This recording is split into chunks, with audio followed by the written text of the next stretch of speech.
السلام علیکم ورحمۃ اللہ تعالی وبرکاتہ۔ جیسا کہ ہم نے کل کی تفسیر میں سنا تھا کہ اللہ رب العزت نے موت اور زندگی کو پیدا کیا، اور قرآن پاک میں رب تبارک و تعالیٰ نے پہلے موت کا لفظ رکھا۔ اسی آیت کی تھوڑی اور تفسیر آج ہم سماعت کریں گے۔ اللہ رب العزت کی بارگاہ میں دعا ہے کہ مولا قدیر ہمیں کہنے اور سننے سے زیادہ عمل کی توفیق عطا فرمائے۔ قرآن پاک میں رب تبارک و تعالیٰ نے فرمایا، اعوذ باللہ من الشیطان الرجیم، بسم اللہ الرحمن الرحیم، الذی خلق الموت والحیاة لیبلوکم ایکم احسن عملا وہو العزیز الغفور۔ ترجمہ: وہ جس نے موت اور زندگی کو پیدا کیا تاکہ تمہاری آزمائش کرے کہ تم میں کون زیادہ اچھے عمل کرنے والا ہے، اور وہی بہت عزت والا، بہت بخشش والا ہے۔ رب تبارک و تعالیٰ نے موت کو جو پیدا کیا ہے، اور پھر موت کے بعد زندگی کا لفظ آیا، تو موت اور زندگی کو جب پیدا کیا ہے تو اس کا مقصد کیا ہے؟ فرمایا رب تبارک و تعالیٰ ہمیں آزمانا چاہتا ہے کہ ہم نے کیسا عمل کیا ہے، اور اسی آزمائش کے مطابق ہمیں قیامت کے دن اور اس سے پہلے قبر میں ہمیں اس کا بدلہ اور اس کی جو بھی سزا ہے وہ سب ہمیں بھگتنی ہے، ملنے والی ہے۔ اب یہاں ایک بات اور کہ بندے کا ہر عمل اللہ تعالیٰ کی رضا اور شرعی طریقے کے مطابق ہونا چاہیے۔ جو بھی ہم کام کر رہے ہیں اس میں ہمیں صرف ہماری نیت اگر اچھی ہے تو ہمارا معاملہ اچھا ہے، اور اگر ہماری نیت اچھی نہیں ہے اور عمل ہمارا بہت کچھ ہے، وہ بڑی لمبی حدیث ہے، اس کا مختصراً میں عرض کروں۔ رب تبارک و تعالیٰ قیامت کے دن ایک قاری قرآن کو بلائے گا، ایک سخی کو بلائے گا اور ایک شہید کو بلائے گا، پھر ان سے وجہ پوچھے گا تمام معاملات کی۔ قاری سے قرآن کے اچھے آواز میں پڑھنے کی وجہ، سخی کو سخاوت کی وجہ سخاوت رب تبارک و تعالیٰ پوچھے گا، شہید کو وجہ شہید پوچھے گا۔ تو وہ سب یہ کہیں گے، مولا ہم تیری رضا کے لیے یہ سب کیے تھے۔ اللہ رب العزت اس دن بندوں کو کہے گا، آج کے دن کوئی جھوٹ نہیں چلنے والا ہے، آج کے دن جو اصل معاملہ وہ بتاؤ۔ تو وہ کہیں گے، مولا ہم یہ سوچتے تھے کہ لوگ ہم سے راضی ہو جائیں، قاری میں قرآن اس لیے اچھا پڑھتا تھا لوگ راضی ہو جائیں، سخی کہ میں اس لیے سخاوت کرتا تھا کہ لوگ مجھے سخی کہیں، اور شہید میں اس لیے شہید ہوا کہ لوگ مجھے شہید کہیں۔ رب تبارک و تعالیٰ ان سے کہے گا، لوگوں نے تمہیں جو کہنا تھا کہہ لیا، اور آج کے دن تمہارا کوئی حصہ نہیں ہے۔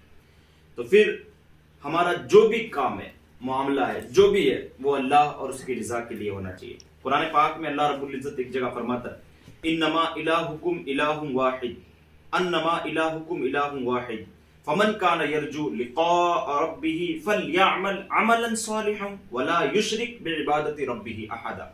فرمایا تمہارا معبود ایک ہی معبود ہے، تو جو اپنے رب سے ملاقات کی امید رکھتا ہے، فمن کان یرجو لقاء ربہ فلیعمل عملا صالحا، تو اسے چاہیے کہ وہ نیک اعمال کرے، اچھے اعمال کرے۔ اور پھر فرمایا ولا یشرک بعبادت ربہ احدا، اللہ رب العزت کی عبادت میں کسی کو شریک نہ ٹھہرائے۔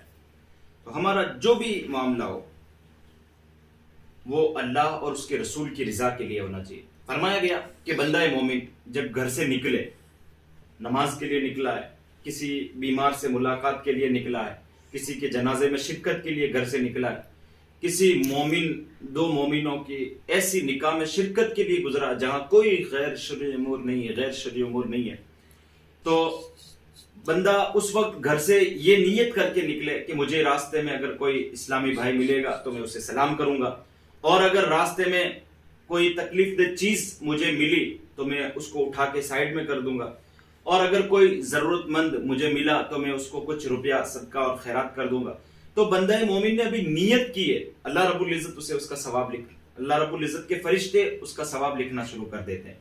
اور پھر اس امت کا ترہ امتیاز یہ ہے، یہ امت جو امت محمدیہ ہے، ہم لوگ ہیں گناہگار، ہمارا یہ ایک بڑا اللہ رب العزت کی طرف سے ہمیں انعام ہے کہ فرمایا گیا کہ بندہ مومن اگر نیک اعمال کرتا، من جاء بالحسنۃ فلہ عشر امثالھا ومن جاء بالسیئۃ فلا یجزی الا مثلھا. فرمایا گیا من جاء بالحسنہ، اگر کوئی نیکی کرتا ہے فلہ عشر امثالھا، اس کو 10 گنا زیادہ ملتا ہے، اور اگر کوئی برائی کرتا ہے تو اسے ایک ہی جو اس نے برائی کی وہی مل رہا ہے. تو ہمیں چاہیے یہ. حضرت فضیل بن عیاض رحمۃ اللہ تعالیٰ علیہ فرماتے ہیں جب عمل خالص ہو لیکن درست نہ ہو تو اسے قبول نہیں کیا جائے گا، اور جب عمل درست تو ہو لیکن خالص نہ ہو تو یہ بھی قبول نہیں کیا جائے گا. عمل صرف وہی مقبول ہوگا جو خالص اور درست ہو، اور عمل خالص اس وقت ہوگا جب اسے اللہ کی رضا کے لیے کیا جائے گا. تو ہم دیکھیں اللہ رب العزت نے جو جو چیزیں ہمیں عطا فرمائی ہے، ہم اللہ رب العزت کی ان نعمتوں کا شکریہ ادا کریں. ہمیں ماں باپ کی شکل میں نعمت ملی، ہمیں رشتہ داروں کی شکل میں نعمتیں ملی، ہمیں ہمارے جسم کے اعضاء جو ہیں، ہاتھ ہے، آنکھیں ہیں، زبان ہے، ناک ہے، کان ہے، ہر چیز اللہ رب العزت کی ایک بہت بڑی نعمت ہے. یہاں تک کہ ہمارے منہ میں جو تھوک پیدا ہوتا ہے، تھوک بنتا ہے، وہ بھی اللہ رب العزت کی بہت بڑی نعمت ہے. آپ دیکھیں گے کہ جو تھوک کا کام ہے وہ یہ ہے کہ وہ کھانے کو ہضم کرنے میں بہت زیادہ تاثیر رکھتا ہے. اگر یہ نہ بنے تو بتاؤ بندے کے کھانا بھی ہضم نہیں ہوگا. تو ہم اللہ رب العزت کی ہر نعمت کا شکریہ کریں. اور یہ جو آیت ہے اس سے ہمیں یہ بھی معلوم ہوا کہ ہمیں زندگی عطا کیے جانے پر اور ہم پر موت مسلط کیے جانے کی حکمت یہ ہے کہ اللہ تعالیٰ کی اطاعت اور فرما برداری ہو. بس یہی ایک مقصد ہے. قرآن پاک میں دوسری جگہ فرمایا گیا وَمَا خَلَقْتُ الْجِنَّ وَالْإِنسَ إِلَّا لِيَعْبُدُونِ. ہم نے جن اور انسان کو اسی لیے پیدا کیا تاکہ وہ ہماری عبادت کرے. تو اب ہمیں دیکھنا ہے ہماری زندگی گزر کیسی رہی ہے، ہم اللہ کو راضی کر رہے ہیں یا پھر اپنی وہی زندگی کی مصروفیت. کون سی زندگی کی مصروفیت؟ وہی رات کو لیٹ سونا، صبح لیٹ اٹھنا، پھر اپنے کام دھندے پہ لگنا، کچھ روپیہ پیسہ کمانا، گھر والوں کو کھلانا، اب وہ چاہے حلال ہو یا حرام ہو، بس پیسہ ہونا چاہیے، کمایا اور پھر اس کو گھر والوں پہ خرچ کر دیا. اب حرام کی کمائی ہم نے بھی کھائی، ہمارے بچوں کو بھی کھلائی، اور یہ یہاں سے تربیت بڑی بگڑ گئی.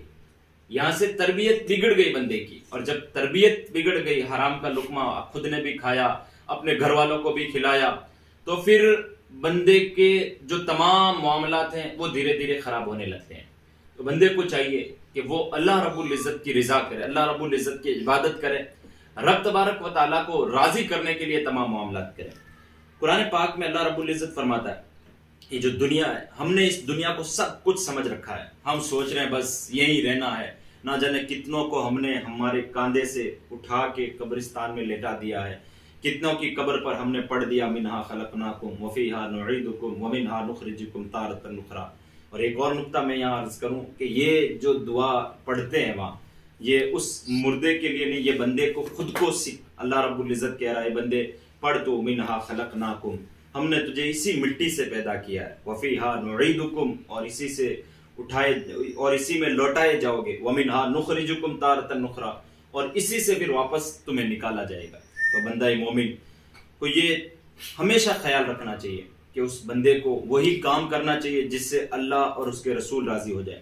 یہ جو دنیا جس کو ہم نے سب کچھ سمجھ رکھا ہے، اس کے بارے میں رب تبارک و تعالیٰ فرماتا ہے وَمَا هَذِهِ الْحَيَاةُ الدُّنْيَا إِلَّا لَهْوٌ وَلَعِبٌ وَإِنَّ الدَّارَ الْآخِرَةَ لَهِيَ الْحَيْوَانُ لَوْ كَانُوا يَعْلَمُونَ. ترجمہ، اور یہ دنیا کی زندگی تو صرف کھیل کود ہے، اور بے شک آخرت کا گھر ضرور وہی سچی زندگی ہے، کیا ہی اچھا تھا اگر وہ جانتے. یہ جو زندگی ہے، دنیا ہے، لہو و لعب کہا گیا. لہو اور لعب ہلکا سا اس میں فرق ہے، لہو اور لعب میں، بچوں کے گیم اور بڑوں کے گیم. تو یہ جو چھوٹا سا ڈفرینس ہے، لہو لعب کہا گیا دنیا کو. تو یہ اللہ رب العزت نے کہا یہ دنیاوی زندگی ایک کھیل ہے. بندہ سوچ رہا بس میرے پاس گاڑی ہے، بنگلہ ہے، میرے پاس روپیہ دولت ہے، بس میں کامیاب ہوں. نہیں، وہ کامیاب نہیں ہے. کامیاب صرف وہی ہے جس نے اللہ اور اس کے رسول کو راضی کر لیا، اور جس سے اللہ اور اس کے رسول راضی ہو جائیں وہ بندہ پھر کامیاب ہو جاتا ہے. آپ دیکھیں دنیا کی مثال مشکات شریف کی غالباً حدیث ہے، مشکات شریف کی حدیث میں دنیا کی مثال دی گئی کہ بندہ، اس دنیا کی مثال یوں دی گئی کہ ایک بندہ سفر کر رہا ہے اور اس کے ساتھ میں توشہ، سفر کا کچھ سامان ہے، ناشتے کا کچھ سامان ہے، اور وہ راستے میں جا رہا ہے.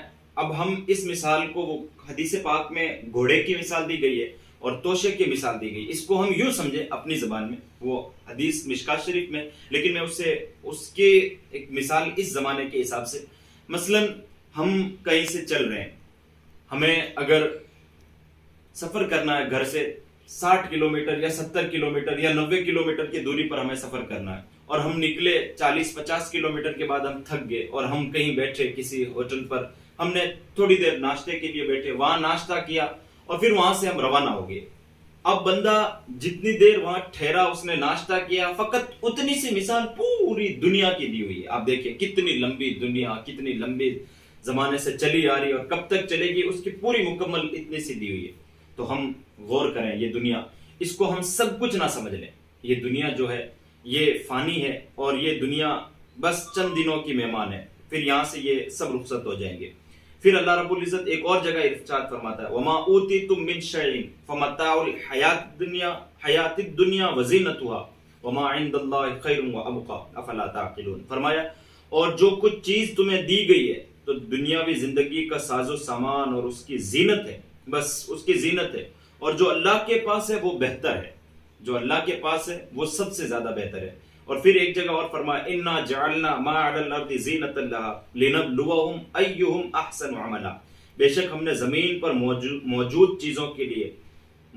چیزوں کو زمین کے لیے زینت بنایا تاکہ ہم انہیں آزمائیں کہ ان میں عمل کے اعتبار سے کون اچھا ہے۔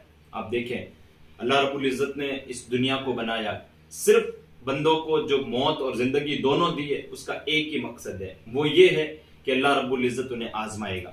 آج ہمیں رب تبارک و تعالیٰ نے زندگی دی ہے، اس زندگی کو ہم غنیمت جانیں، زندگی میں جو ہمیں ملا ہے اس سے بھی راضی رہیں، اور جو نہیں ملا ہے اس پر اللہ رب العزت کا شکر ادا کرتا رہے۔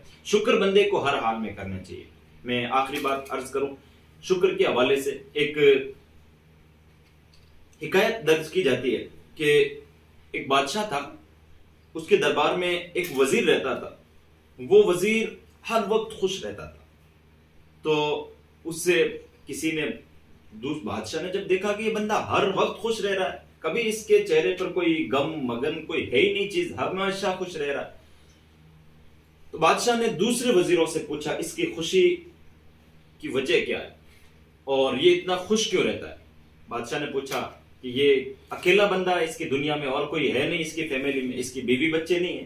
کہا نہیں، اس کے بیوی بچے بھی ہیں۔ تو پھر بادشاہ نے کہا کہ بیوی بچے ہونے کے باوجود یہ بندہ اتنا خوش رہ رہا ہے تو بڑی بات ہے۔ پھر بادشاہ نے اس وزیر سے کہا کہ اس کی اور کیا راز ہو سکتا ہے؟ تو اس وزیر نے کہا کہ بادشاہ مجھے ایک رات کا موقع دو، میں اس کی خوشی کو غم میں تبدیل کر دوں۔ بادشاہ نے کہا نہیں، اسے مارنا نہیں ہے، ہمارا وزیر ہے، اچھی بات ہے، خوش رہتا ہے۔ تو کہا کہ نہیں بادشاہ آپ میرے ساتھ چلنا، میں بس ایک چھوٹا سا عمل کروں گا اور پھر اس کی خوشی جو ہے وہ غمی میں تبدیل ہو جائے گی۔ اب آپ دیکھیے، بادشاہ نے کہا ٹھیک ہے، جب مارو گے نہیں تو ایک چیز سیکھنے کو ملے گی، نئی چیز۔ اور بادشاہ لوگوں کا پہلے کا انٹرٹینمنٹ یہی ہوتا تھا۔ اس زمانے میں جو بڑے لوگ ہوتے ہیں یا پھر ہم جیسے لوگ ہیں، ہمارے پاس اس زمانے میں فضول وقت کرنے کے لیے بڑے آلات آ گئے۔ ہم بیٹھے ہیں اکیلے کونے میں، موبائل فون چلا لیا، رات بھر ہم بیٹھے رہتے ہیں، ہمیں یہ پتہ نہیں چلتا ہمارے پڑوس میں کون رہے۔ کئی لوگوں تو ایسا دیکھا گیا کہ وہ شہروں میں جا کے 2-3 سال رہ کے آ جاتے ہیں، لیکن ان کے پڑوس میں کتنے لوگ رہتے ہیں انہیں اس چیز کی خبر نہیں ہوتی، کیونکہ اس زمانے میں فضول وقت خرچ کرنے کا جو بڑے آلات آ گئے ہیں۔ تو پہلے کے زمانے میں یہ ساری چیزیں تھی نہیں، بادشاہ ایسے ہی مسخروں سے مذاقیں کیا کرتے تھے اور اپنی محفل لگایا کرتے تھے۔ ہم نے بھی سنا بزرگوں کے بارے میں، بیٹھے بیٹھے باتیں کرتے تھے، اپنے رات دن اس طرح گزارتے تھے۔ تو بادشاہ نے اس دوسرے وزیر نے کہا کہ بادشاہ اس کے لیے مجھے 9900 درہم کی ضرورت ہے، یعنی 100 سکوں کی ضرورت ہے۔ بادشاہ نے کہا ٹھیک ہے، بادشاہ کے دربار میں کس چیز کی کمی؟ بادشاہ نے اس نے کہا کہ 100 سکوں کے ساتھ ایک تھیلے کی بھی ضرورت ہے۔ کہا ٹھیک ہے، اور بادشاہ نے اس کو 100 سکے دیے، اس نے تھیلا لیا، اس نے اس تھیلے کے اوپر یعنی اس کٹے کے اندر 100 سکے ڈالے اور اس نے اس کے اوپر 100 درہم لکھ دیے کٹے کے اوپر، اور پھر اس وزیر کے گھر بادشاہ کو بھی لے کے گیا اور خود بھی گیا۔ جب وہاں گیا وہ تو بادشاہ کو اس نے کہا کہ بادشاہ سلامت آپ تھوڑے سائڈ میں کھڑے ہو جاؤ، میں بھی وہیں آتا ہوں۔ بادشاہ ایک کونے میں کھڑا ہو گیا اور اس نے جو 100 درہم اس کٹے کے اوپر لکھے ہوئے تھے اس تھیلے کے اوپر، اس نے وہاں تھیلا وہ ڈال دیا، وہ کٹا وہاں ڈال دیا اور سکے بکھر گئے۔ اور وہ 100 لکھ کے ایک سکہ وہ وہاں سے اٹھا کے لے کے آ گیا، اور وہ بادشاہ اور وہ دوسرا وزیر وہاں کھڑے ہو گئے۔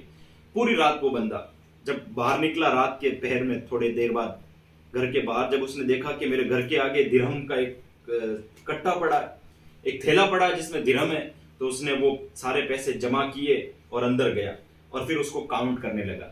جب کاؤنٹ کیا اس کو تو 99 درہم یعنی 99 سکے آئے، ایک سکے کی کمی رہ گئی۔ اب وہ واپس باہر آ رہا ہے اور باہر وہ ادھر ادھر جھانک رہا، دیکھ رہا کہیں سکہ گر نہیں گیا، پھر اندر گیا، پھر اس کو کاؤنٹ کیا۔ پوری رات اس کی اسی میں چلی گئی۔ صبح جب دربار میں آیا اس کا چہرہ اترا ہوا تھا۔